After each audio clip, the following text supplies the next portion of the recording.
financial news remains disappointing in that the city ended the year with a real deficit. That is the red book, or operating budget, OB,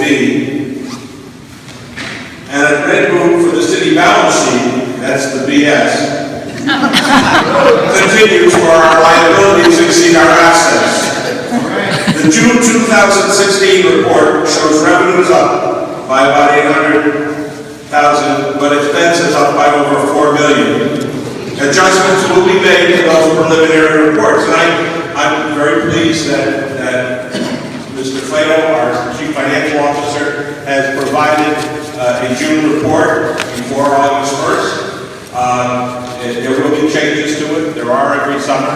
But he also provided the one for 2015 that never got provided, and he provided the one for 2015 after that all these little dogs with the muzzles that kept us muzzled, and all the watchdogs who are here that we elect.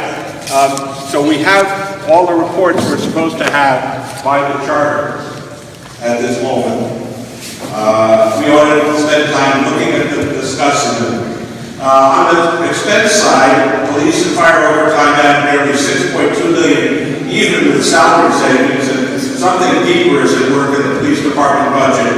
It needs examination and complete understanding by the council. You didn't get that when you were making the initial decision. You got garbage. Nearly $18 million of unbudgeted additions were offset by nearly $14.5 million of city expense savings, debt refinancing, pension payment deferral, and some favorable news in city health plan expense to the tune of $14.4 million. The bottom line, if things stay as initially reported, the $3 million deficit is present, give or take $1 million. Bring on the auditors and let's see how responsibility for enthusiastic on unrealistic revenues, plus failure to put certain pension obligations into the 2016 budget brought us to this scramble and disorder. Again, compliments to Ken Plato. He's trying to get the reports out. It's up to you to study them.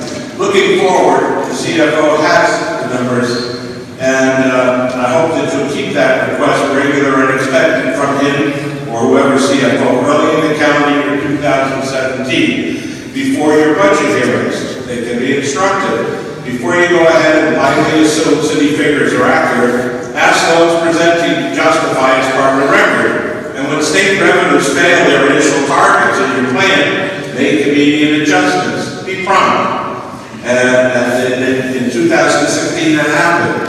By the way, where is our connection to the state side with Bridgeport piggybacking on open financial information that was promised some time ago?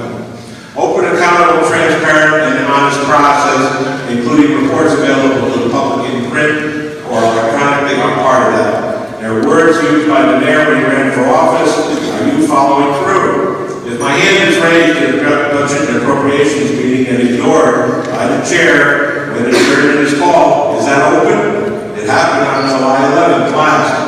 Do you think that my input or questions should not be part of the record? Tell that to me straight out. When I invest my time to read, review, and reflect on subjects you're addressing, you show no respect when you're willing to have a conversation after the meeting. Off the record. Why is that? And how many of you will start attending some of those sessions every month?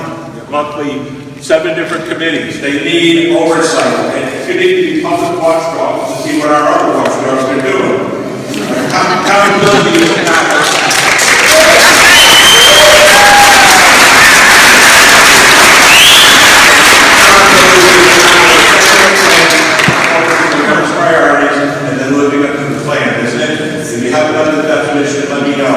However, if you don't have a listing of all the employees by department and title with salary at this point, how can you trust that actual number of employees is less? Put in the vacancies if you must, but without a list, how can you verify? How do you trust? Like price tags on your agenda tonight. There are no price tags, and you're being asked to vote on things that don't have a price tag. They have a cost. Time will tell. I've got a lot more. I'll be back. And sign up for September, the day after Labor Day, because some of you want to have a chance to speak and you want to. They need to hear some different people. Thank you.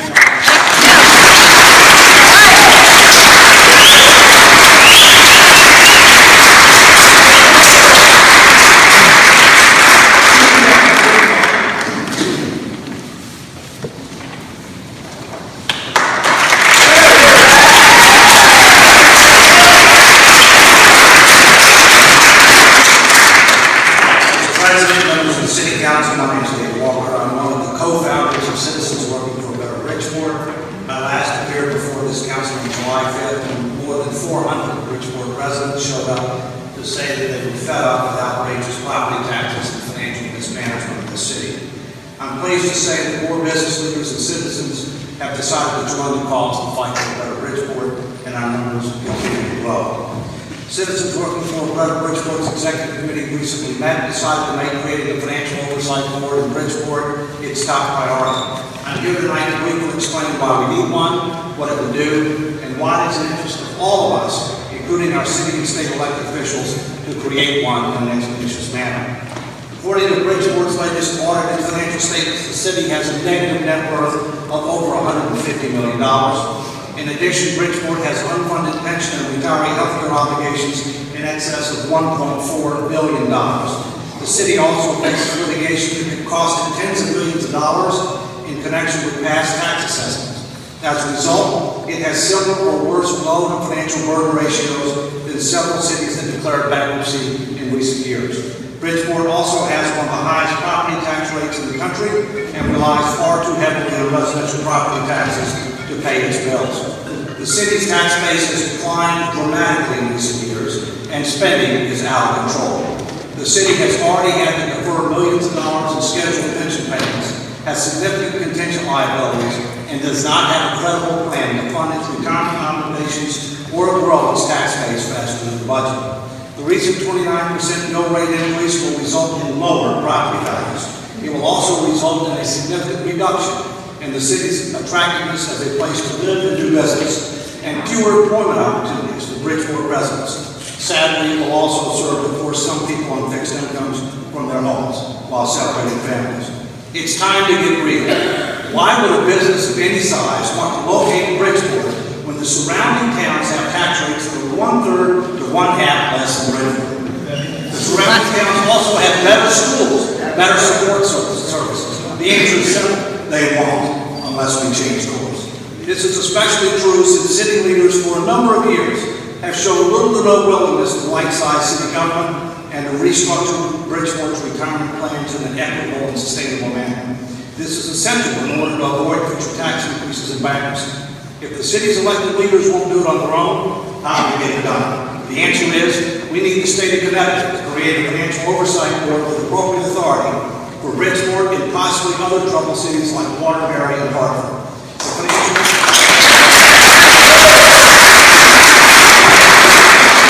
financial oversight board would be established by state statute and would work with city leaders to restructure the city's finances.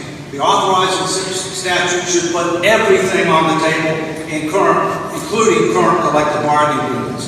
The city's financial competitive figures numbers are clear and compelling. Absent this restructuring, Bridgeport will file for bankruptcy within the next several years. If the city does so, everything will automatically be on the table, and employees and retirees are likely to fare much worse in bankruptcy than through a restructuring that is facilitated by a financial oversight.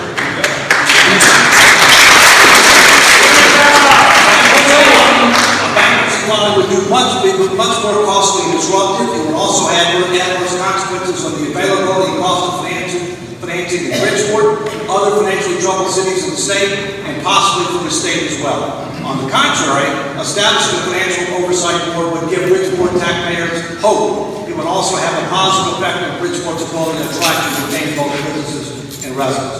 In my view, a financial oversight board for Bridgeport should be patterned after the recently federally enacted Federal Financial Oversight Board for the Commonwealth of Puerto Rico. That board has expanded powers far beyond Bridgeport's past financial review board. It would not just focus on the short-term budget, it would also facilitate the structural changes that are needed to avoid bankruptcy and grow the tax base faster than the budget over time. Importantly, while Bridgeport needs to put its finances in order, the state of Connecticut does too. And it also needs to do more to treat Bridgeport more fairly with regard to the education funding formula and other issues.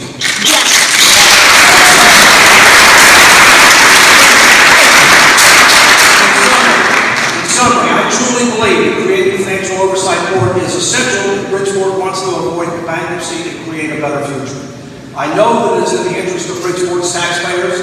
I also believe it is in the collective interest of the city's workers, retirees, vendors, as well as the mayor and city council members. After all, the board process can provide political accelerate much needed and long overdue reforms. In closing, the future of our city is in your hands. Please join members and citizens working for a better Bridgeport and create a financial oversight board. This is your chance to be part of the solution rather than part of the problem. Thank you.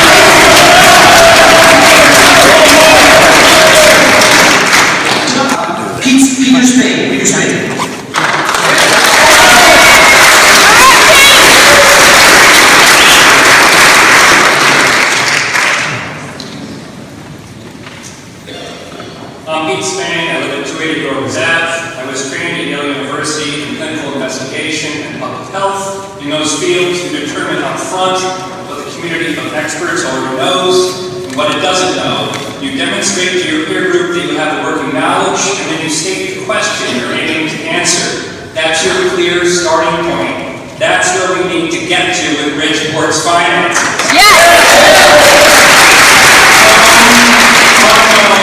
Key questions. Here's a key question. Is Bridgeport in a financial death spiral? Its tax base continues to shrink, its budget, property taxes, and unfunded liabilities continue to grow excessively. If so, how does Bridgeport avert bankruptcy without further targeting taxpayers, decreasing property values, and driving out investment, and all of us? To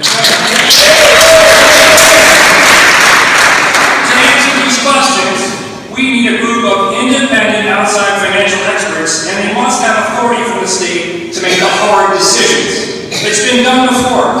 There are examples of financial control boards that have worked and worked well. New York City's from 1975 through 2008, Washington, D.C.'s from 1995 to 2001. Washington, D.C. Mayor Marion Barry had initially called the financial control board in this city a rape of democracy. But after the control board stabilized D.C.'s finances, Barry said that the board was good because, quote, it was able to do some things that needed to be done that politically I would not do. President Clinton's own budget director at the time, Franklin Raines, who assisted the D.C. control board, characterized it this way. Prior to the control board, what were the consequences? Someone might yell at you, but you'd still get elected. Does that sound familiar, Bridgeport? Yes, it does!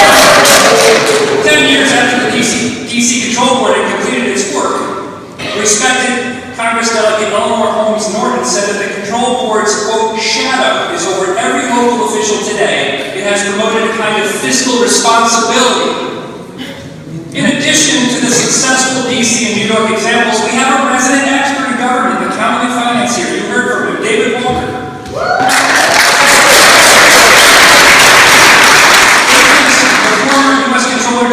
He's even on a short list of experts being considered to oversee the restructuring of Puerto Rico's debt. David has offered his expertise to our city for free. To date, Mayor Ganim, according to his staff, has been too busy to meet with David.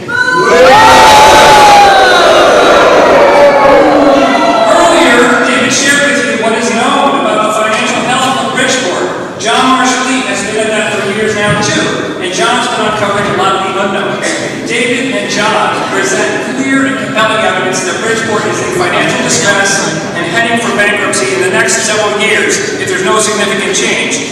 Folks, this goes beyond politics. It's about surviving. So what are we going to do? First, Mayor Ganim, please meet with David Walker and John Lee. I've seen you have your first raters.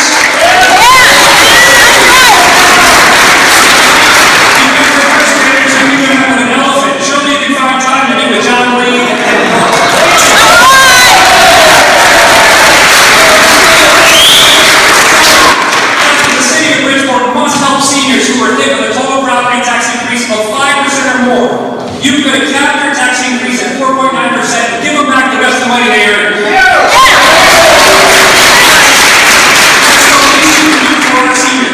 They have already been paying extremely burdensome taxes to Bridgeport for decades.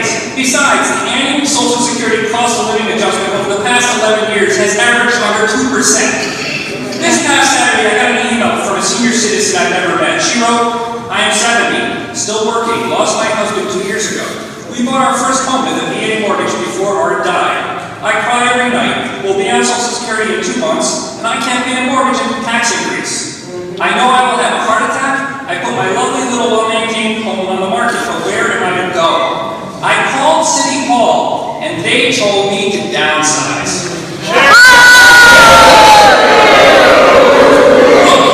By raising the mill rate 29% in 1 year, you've turned an already difficult situation into a crisis.